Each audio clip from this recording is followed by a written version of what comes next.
Direktorat Reserse Kriminal Khusus Reskrimsus Polda Aceh kembali menahan 3 pejabat di lingkungan pemerintah Kabupaten Aceh Barat Daya karena terlibat korupsi pengadaan tanah pembangunan pabrik kelapa sawit yang merugikan negara sebesar 793 juta rupiah.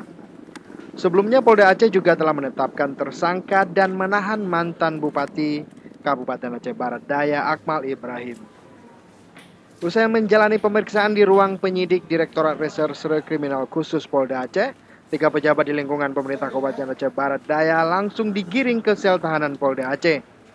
Ketiga pejabat yang terjerat kasus korupsi pengadaan tanah pembuatan pabrik kelapa sawit tahun 2011 lalu masing-masing Muhammad Nasir, Kepala Dinas Catatan Sipil Kabupaten Aceh Barat Daya, Said Jailani, Kepala Bagian Persidangan DPRK Aceh Barat Daya, dan Jufrijal, mantan Sekda Kabupaten Aceh Barat Daya.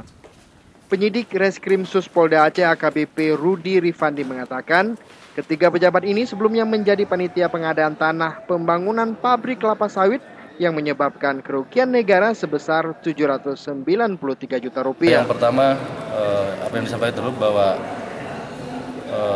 tersangka Y, itu mantan Sekda, itu perannya adalah sebagai PA, kemudian sebagai ketua pelaksana dalam kegiatan pengadaan lahan tersebut. Kemudian yang kedua, mantan asisten 1, tersangka MN, ini sebagai wakil ketua. Kemudian yang terakhir, yang ketiga adalah